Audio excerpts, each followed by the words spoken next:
So you can think of values-based marketing as a journey, and the goal is to forge deeper, more meaningful relationships with your customers.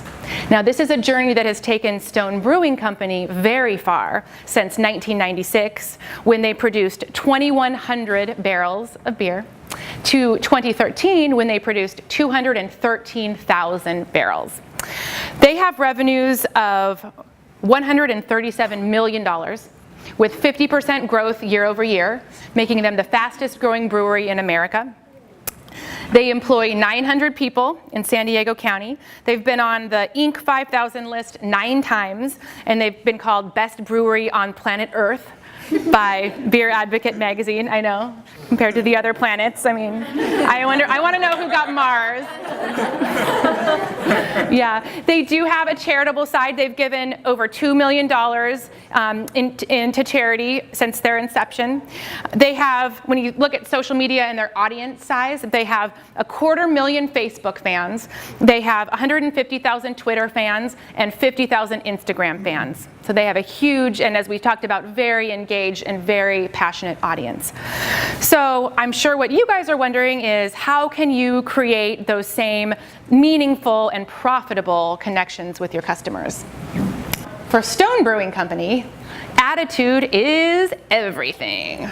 And the big, bold, big character, big personality beers reflect the big personality character. And if you've ever met, Greg Cook, the founder, for example, you guys know exactly what I mean, because he's got a very big personality. Now, their employees live that passion. So they hire employees based on the passion that they have for the craft. And that passion is reflected in the beers that they drink, that they brew. So what they say is, we brew the beers that we like to drink.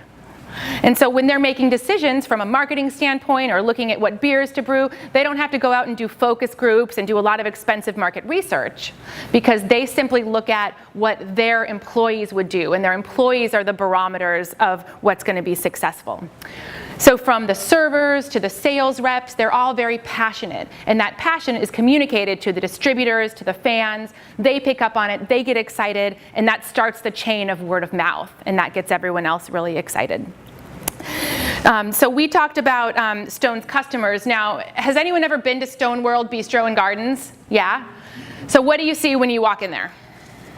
Is it all one type of person? No. It's very, very diverse. You might see, if you pull into the parking lot, you might see an electric vehicle plugged into a charging station, parked right next to a Harley Davidson. Maybe right next to that, there's a Hummer. So because their customers are so very diverse, it's impossible for them to market based on demographics, and they have to look deeper. So we did a lot of research on Stone's customers, and as I mentioned, they're freedom seekers, they're purpose seekers, and they're pleasure seekers. And so for those freedom seekers, they're appealed, by the fact that Stone is an innovator, they're a groundbreaker, they're collaborating, they're doing all sorts of new and interesting things. We've got the pleasure seekers who love the tastes of the beer. They love the different flavor combinations. You see Stochasticity. This is a cool new series that they have that has all these amazing new ingredients you would never think of, and it's all about pioneering, new flavor combinations in beers. And so pleasure seekers are all about this type of project. And then you've got the purpose seekers. Did you know that Stone Brewing Company has their own farms, Stone Farms, and that provides all of the local produce for their restaurants? So purpose seekers love that they can get the locally sourced organic produce there. They also love the fact that Stone gives back to the community, and they've given back over $2 million.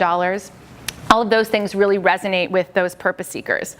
So the key for Stone Brewing Company, really what's been successful for them, is having a really clear understanding of what their company values are. And their values actually are pasted over there on that tall pillar. They have their 9 most important values that are right there. And you can, when you have a little bit of time later, you can see that. Everything from authentic to collaborative. Collaborative is an important one for Stone. Do you know that they distribute for 30 other brewers?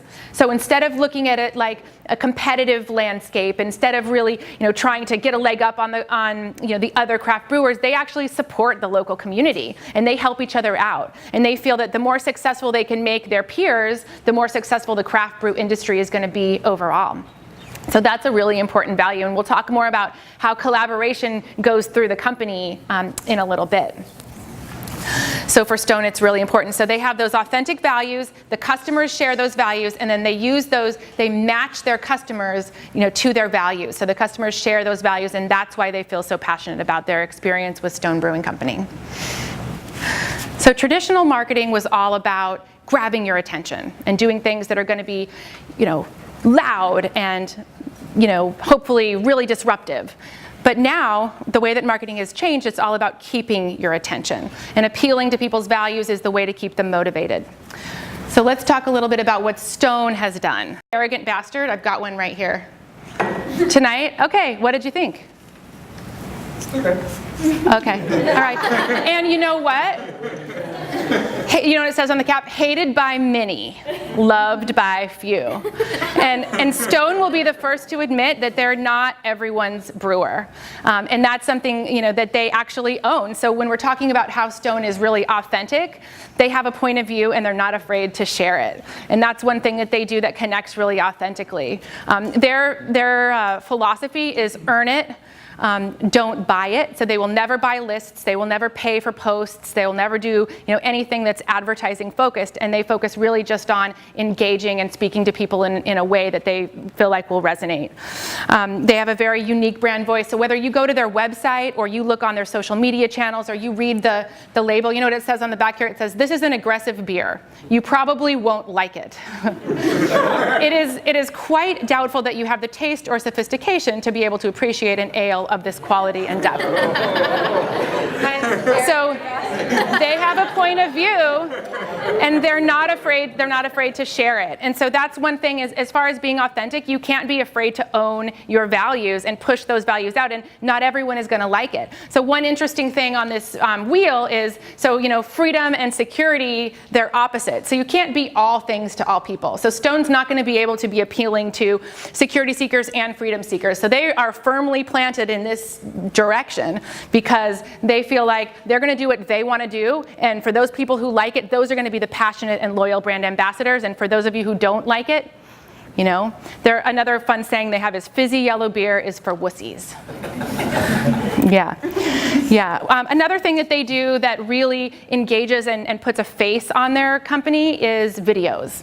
And so they have some amazing videos on their YouTube channel. They do everything from having the CEO running around and doing shenanigans where you actually feel like you know him and you get a taste of his personality, to meeting one of their brewers and hearing about how he came up with the idea for the milk stout. I think the milk stout was actually on your in the beers back there. So remember how I was saying that the employees are the most passionate representations of the brand?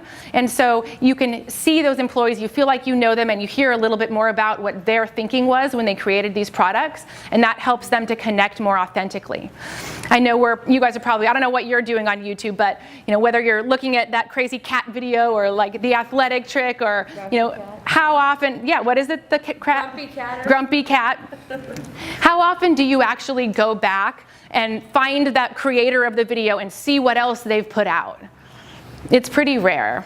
And so what Stone has created is an amazing, brand loyalty amongst their customers, where they're going back, they're commenting, they're sharing. They've created this way of using video to add richness and depth to their story. Oops. So our San Francisco State research partner, Dr. Ryan Howell, has done some interesting research on the fact that not all purchases are created equal.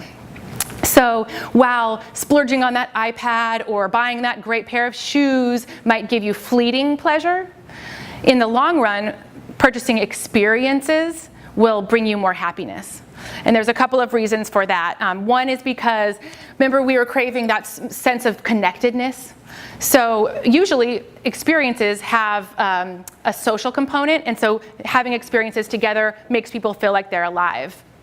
Do you guys agree with this? Do you feel like, are there purchases that you've made that, it kind of, whether the shoes sit in your closet or whatever, but experiences, you go on a great vacation, you share your photos with your friends, you tell your friends about it over dinner, it comes back again and again, and really you are bringing those experiences to life. Yeah. So Stone accomplishes this by going beyond just making great beer, and they've created a culinary destination with their Stone World Bistro and Gardens. So you don't just go there and get a tour and see the brewery operations. You can do that, and it's a great tour, but you go there and you can have a beer university class where you're learning about all the different types of beer, and you're learning how it's made. You can go and have a fresh dinner where everything is harvested that day and then actually served that night paired with beers. You can do tours of the Stone Company store. You can do all these great things that are actually creating experiences that are going to live on forever. They have a big bash. I think maybe the reason why they're not here is they have a huge beer bash that's coming up this weekend. That's their annual 18th anniversary celebration, and they're going to be throwing a big beer bash. But I guess for those of you B2B people out there, it's like, great, am I going to throw a big beer bash for my customers? Probably not. But even the most straightforward B2B companies can use this and bring this to life.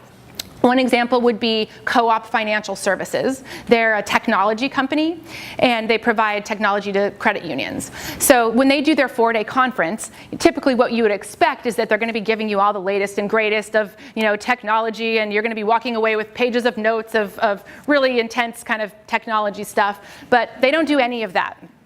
And what they do instead is throw a TEDx-style, creative, inspiring type of event where they bring in speakers on social media and all sorts of other topics that aren't really related to financial technology at all.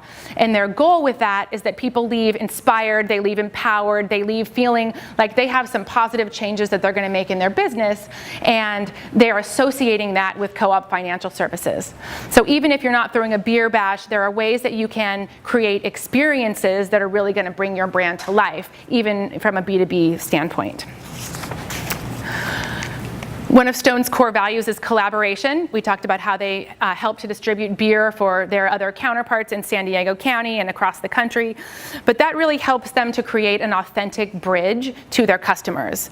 So some of their collaborations, they're well-known, they're international collaborations. They also have some interesting ones. This is a heavy metal musician. So they go beyond what you would think and the traditional beer collaborations, and they're reaching out to different influencers. So are there some influencers that you guys have that whether they're companies or whether they're individuals, that you could align and collaborate with that share your values that could help to extend your reach? Bill Gates. Any ideas? Do you have an idea, Pablo? Yeah, Bill Gates. He would, does anyone know Bill Gates? Pablo would like to have an alliance with him. Yeah, he's giving his money away. Yeah. Does anyone know? You might not know rock stars, but there are always. Jerry's a rock star. That's very true. That's very true. Stone also does a really a cool campaign. Are you guys familiar with Indiegogo? Who here knows Indiegogo? Okay, great. Yeah? Oh, just a few. Who here has no clue what I'm talking about when I say Indiegogo?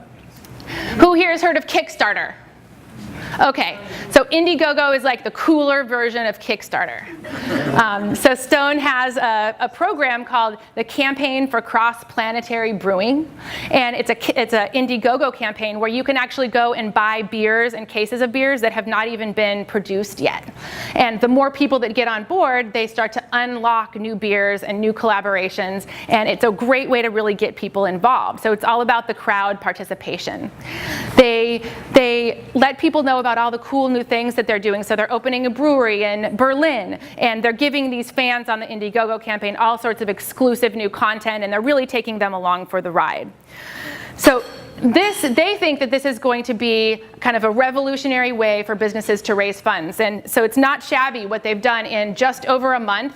They've raised $1.5 million on this Indiegogo campaign. With over, I know, let's give them a round of applause. Stacy's clapping, it's awesome. With over 10,500 funders. It's pretty amazing.